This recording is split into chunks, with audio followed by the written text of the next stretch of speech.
नमस्कार किसान साथियों, मैं डॉक्टर पवन श्री राम सांताई जैविक कृषि अनुसंधान एवं प्रशिक्षण केंद्र कोटा के आज हम लोग सांगोद जो कस्बा है कोटा जिले का, उसमें नहरिया गांव के अंदर भाई साहब सत्यनारायण जी के खेत पर खड़े हैं और यहाँ पर जो इन्होंने प्रयास किया वो अपन इनसे सुनेंगे। भाई साहब एक बार आप यहाँ क्या क्या ये काम हो गया उसकी थोड़ी सी जानकारी। हमने आपके मार्गदर्शन में इसमें जैविक खाद तैयार करके वो डाला है और आपके ही मार्गदर्शन में इसमें बुआई की है और आगे भी आप ही मार्गदर्शन का काम करके देखते हैं जैविक में कैसा आता है।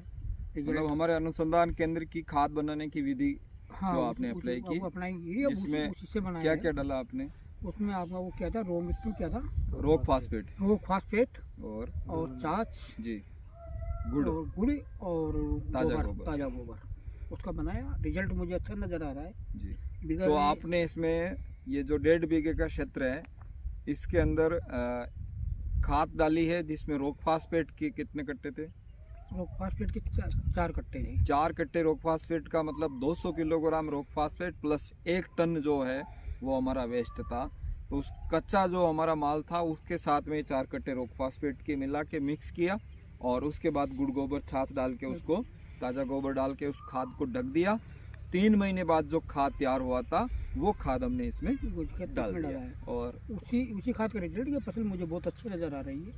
आपका इसमें जो ये पहली साल है आपका खेत? हाँ, पहले साल का खाद खेत है साहब, पहली साल में जिस किसानों के मन में ये आता है कि पहली दूसरी साल में तो जैविक में उत्पादन कम आता है, फसल अच्छी नहीं होती है, ऐसे सोचते थे। हाँ। पर फसल की बढ़ोतरी देख के ऐसा लग रहा है कि रिजल्ट उससे जैविक रासायनिक खाद से कहीं अच्छा आना चाहिए, ऐसा नजर आ रहा है। हाँ, फिलहाल जो स्थिति है वो बेहतरीन स्थिति। 20 दिन की हमारी फसल हो चुकी है। अभी ये ताज़ा गोबर 30 किलोग्राम प्रति बीघा डालने वाले हैं और हमने इनसे आग्रह किया है कि एक स्प्रे जो है पानी से पहले गौमूत्र और चूने का हो जाएगा, तो इससे इनकी बढ़वार ठीक हो जाएगी। और कैसा क्या आगे का दृश्य रहता है वो हम सब लोग देखेंगे। आप यदि सांगोद क्षेत्र के आसपास कहीं के भी हैं तो आप सत्यनारायण जी साहब से प्रेरित होकर इस खेत को देखकर आगे बढ़ सकते। तो जैसा आपने सत्यनारायण जी का एक खेत जैविक वाला देखा था जिसके अंदर सब कुछ अच्छा था, दूसरा ये गैर जैविक जिसमें रासायनिक उत्पाद DAP 1 बीघे में 35 किलोग्राम और बुआई के समय 10 किलोग्राम यूरिया और अभी 25 से 30 किलोग्राम यूरिया देंगे। उसके बावजूद इस खेत में इनको कुछ कमियां नज़र आ रही, वो भाई साहब आपको बता रहे हैं। पहली चीज़ जैसे आपने क्या बताया था,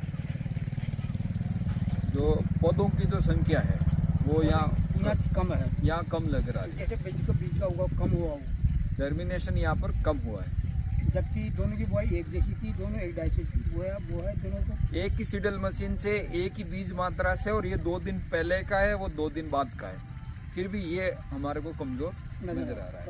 और अच्छा खासा केमिकल इसके अंदर उपयोग हुआ है, पर्याप्त मात्रा में केमिकल डालने के बावजूद भी रासायनिक खेती जैविक खेती की तुलना में कमजोर दिखाई दे रही। यही बात है ना। फसल आप लोग पीछे एक बार देख सकते हैं, ये जैविक वाले खेत की भी आपने देखी और ये रासायनिक वाला खेत। ये तो 2 दिन पहले गया तो 2 दिन बाद के गेहूँ है, 2 दिन बाद इनके ग्रोथ को देखना। गेहूँ तो बड़ा ग्रोथ हुई 16 दिन के बाद चलती है। बढ़िया।